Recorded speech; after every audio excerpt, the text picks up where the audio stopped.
le chemin de l'amoureux qui n'a de repère que les pas de son bien-aimé. Il n'a aucun regard ni aucune réflexion envers le chemin emprunté par son bien-aimé. La soumission totale de Sayyidina Abu Bakr à Sayyidina Muhammad sallallahu alayhi wa sallam lui a donné une station que peu de gens peuvent comprendre, même les hommes les plus proches de Sayyidina Nabi sallallahu alayhi wa sallam à son époque ne pouvaient pas comprendre ce que vivait Sayyidina Abu Bakr.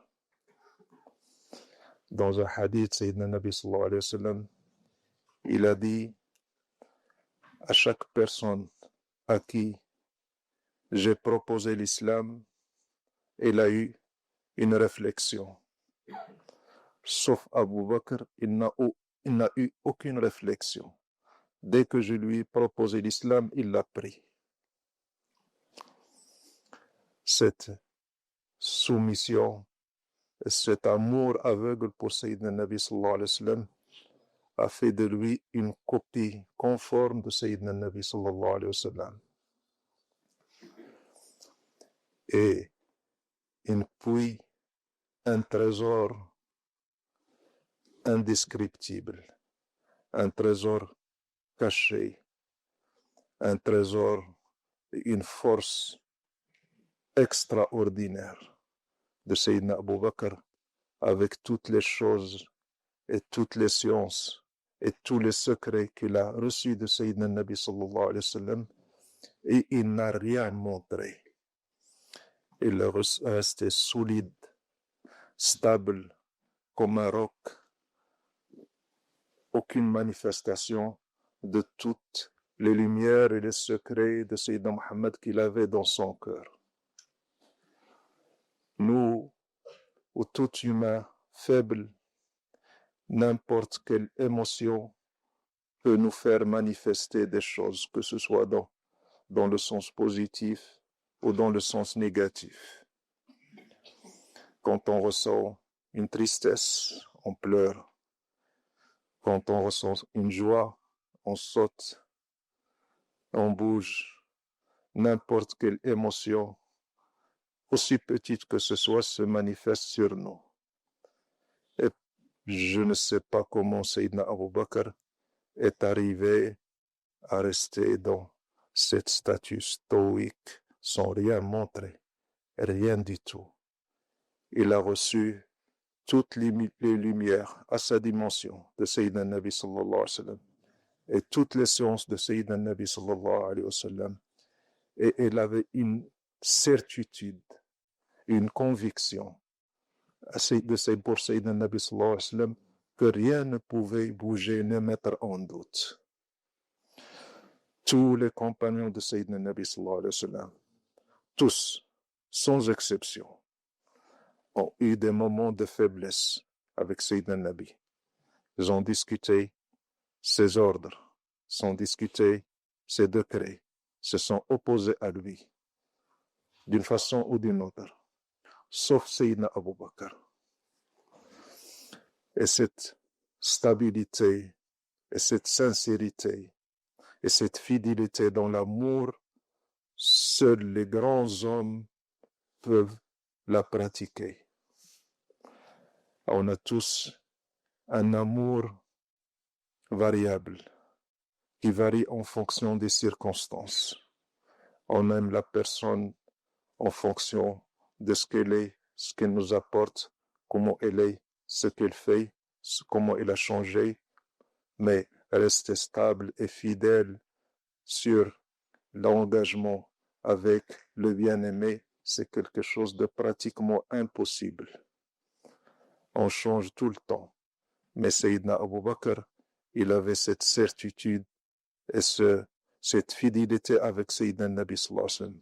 La fidélité dans l'amour qui lui a donné une porte et un canal entre son cœur et le cœur de Sayyidina Nabi sallallahu alayhi wa sallam, que personne ne pouvait comprendre. Même les plus proches, comme Sayyidina Omar, n'arrivaient pas à comprendre ceci. Comment Sayyidina Abu Bakr était aveugle avec Sayyidina Nabi sallallahu alayhi wa sallam. Et celui qui en a profité, c'est Abu Bakr. Comme dit Sayyidina Nabi sallallahu alayhi wa sallam, je n'ai reçu aucune science, ni aucune lumière, sans qu'elle soit directement déversée dans le cœur d'Abu Bakr. Ce lien et cet amour pur et stable créaient ce canal entre le cœur de Sayyidina Abu Bakr et Sayyidina Nabi sallallahu alayhi wa sallam, par lequel il recevait toutes les sciences. Mais ce qui est extraordinaire, comment il a pu rester dans son état et sa stabilité, il a gardé toute sa raison. Ça c'est les hommes. Le cheminant, par exemple, ou celui qui apprend dhikr. Dès qu'il fait dhikr, il ressent un petit peu quelque chose, ou une petite lumière. Allah, Parce que le pauvre, il dit, c'est pas grave. Il a eu un état, il avait de lumière, il a ressenti des choses, il n'a pas pu supporter. C'est un bébé, c'est un enfant. Un enfant, l'homme, c'est celui qui maîtrise. Allah subhanahu wa ta'ala a créé tout à notre service. C'est nous le maître, l'homme le maître. Et si tu es faible devant une petite lumière ou une petite sensation, va jouer avec les enfants. Comment Sayyidina Abu Bakr radiallahu anhu a pu porter tous ses secrets, ces lumières du cœur de Sayyidina Nabi sallallahu alayhi wa sallam, et il est resté vivant, comme il a pu faire. Le jour, la célèbre histoire de Sayyidina Abu Bakr, le jour où Sayyidina Nabi sallallahu alayhi wa sallam a signé un pacte qui s'appelle Pacte al-Hudaybiyah, Sulh al-Hudaybiyah. Il a signé un pacte avec ses ennemis de la Mecque. Ils l'ont refoulé. Il est venu de Médine vers la Mecque pour faire l'Umrah. Et dans les traditions arabes, on n'a pas le droit de refouler quelqu'un qui vient à la Mecque, dans la maison de Dieu. Et Sayyidina Muhammad sallallahu alayhi wa sallam, on l'a arrêté, on l'a empêché d'y aller avec les croyants. Et Sayyidina Nabi sallallahu alayhi wa sallam, quand ils l'ont arrêté, il a signé avec eux un pacte. Et dans ce pacte, il y avait des points qui sont humiliants pour les musulmans, mais vraiment humiliants. Comme par exemple, s'il y a un croyant, quelqu'un qui prend l'islam et qui vient de la Mecque à Médine, on le refoule, on vous le redonne. Un musulman qui vient avec sa foi chez vous, on vous le redonne. Et tous les musulmans, tous les compagnons de Sayyidina Nabi sallallahu alayhi wa sallam se sont levés contre Sayyidina Muhammad sallallahu alayhi wa sallam. Tous. Ils ont dit, on n'accepte pas ce que tu viens de signer avec eux. On ne peut pas accepter. C'est quoi cette humiliation? Qu'est-ce que tu as signé? Sauf Abu Bakr, le seul qui n'a pas bougé un poil et qui s'est soumis tout de suite à Sayyidina Nabi sallallahu alayhi wa sallam, c'est Abu Bakr. Même Sayyidina Omar, vu sa proximité avec Sayyidina Nabi sallallahu alayhi wa sallam, il est venu, il en a parlé à Sayyidina Nabi sallallahu alayhi wa sallam. Il est venu chez Sayyidina Nabi sallallahu alayhi wa sallam, il dit, Ya Rasulallah, ô messager d'Allah, est-ce qu'on est dans le vrai ou dans le faux? Est-ce qu'on est des véridiques ou on est des véridiques? Il dit, comment on accepte cette humiliation? Il vaut mieux mourir aujourd'hui. Ou mieux faire une guerre et mourir. Pourquoi tu acceptes cette humiliation? Il a dit, oh Omar, je suis inni Rasulallah, je suis le messager d'Allah. Allah subhanahu wa ta'ala, il ne va pas me décevoir. Alors, il lui a rappelé une vérité pour laquelle il a suivi Sayyidina Nabi sallallahu alayhi wa sallam, parce que Sayyidina Nabi sallallahu alayhi wa sallam, c'est un messager. Je suis le messager d'Allah. Ça veut dire ce que je fais, je ne le fais pas de moi. Je fais qu'appliquer les consignes d'Allah. Tu as oublié, Omar? Omar, tu oublies pourquoi tu m'as suivi? Tu m'as suivi parce que je suis le messager d'Allah. Je ne le suis plus. Pourquoi tu manifestes ton opposition? Tu as oublié que j'étais le messager d'Allah. Inni Rasulullah. Et il est allé chez Abu Bakr, Sayyidina Omar. Il a dit à Abu Bakr, comment ça se fait qu'on accepte cette humiliation? Et Abu Bakr lui a répété les mêmes termes de Sayyidina Nabi sallallahu alayhi wa sallam. Il a dit, oh Omar, c'est le messager d'Allah. N'oublie pas ton engagement. Reste dans le chemin. Et même Sayyidina Rasul sallallahu alayhi wa sallam, il a dit aux hommes, ça y est, on revient à Médine. Donc on doit faire tahallul, on doit enlever l'ihram. On se coupe, on se rase les cheveux. Ils n'ont pas accepté. Imaginez cette scène où Sayyidina Nabi sallallahu alayhi wa sallam dit aux croyants, aux hommes, rasez-vous, on va enlever l'ihram, on rentre à Médine. Ils lui disent non. Non. On n'accepte pas cette humiliation. Est-ce que c'est pensable? Est-ce que c'est faisable? Et Sayyidina Nabi sallallahu alayhi wa sallam, quand ils ont dit non, elle est rentrée dans la tente dans laquelle il y avait sa femme, Salama, une femme, une vraie.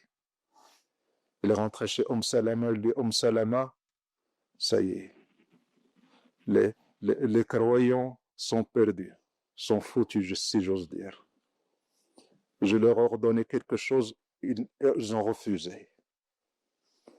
Qu'est-ce qu'il y a de plus grave que refuser les injonctions de leurs prophètes et de leurs messagers sallallahu alayhi wa sallam? Ils ont dit non. Alors Salama, la sage, lui a donné une leçon au prophète sallallahu alayhi wa sallam. Il lui a montré qu'est-ce qu'il doit faire. Sallallahu alayhi wa sayyidi ya Rasulullah.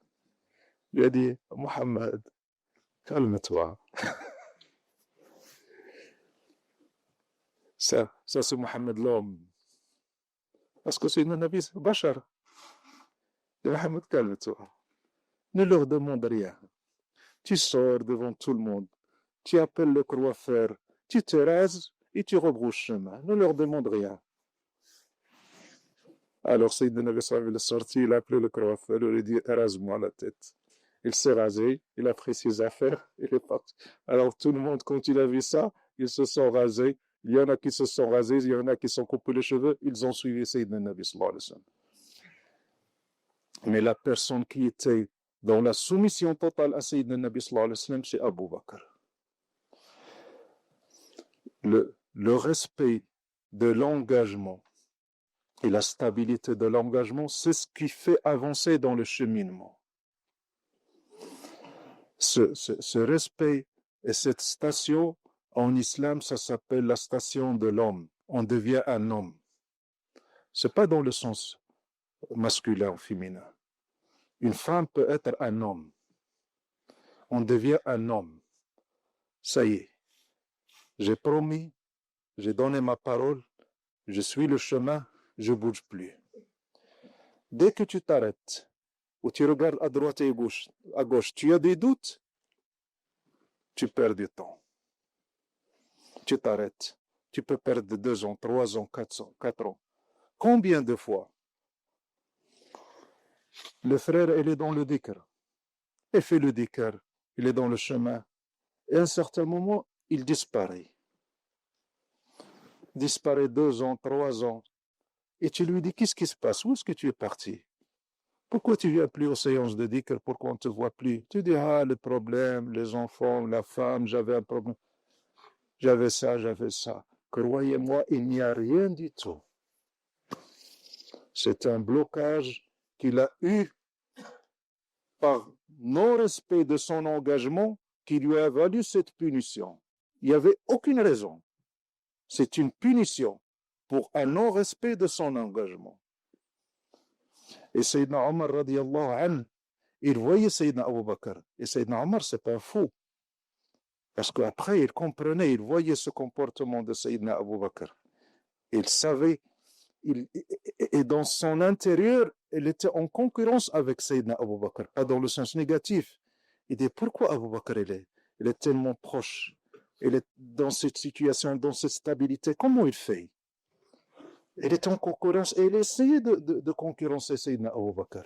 mais il n'y arrivait jamais. Sayyidina Abu Bakr, il est toujours dans une autre dimension, dans un autre niveau. Quand Sayyidina Nabi sallallahu alayhi wa sallam avait besoin d'argent pour migrer vers Médine, et il appelait au don, Omar, il a dit, aujourd'hui, je vais dépasser Abu Bakr. C'est l'occasion. Il est allé chez lui, il a ouvert son coffre-fort, il a sorti la moitié de son argent. Il lui a dit, je vais donner la moitié. Ça y est, aujourd'hui, je dépasse Abu Bakr. Abu Bakr, il est allé chez lui, il a pris tout son argent.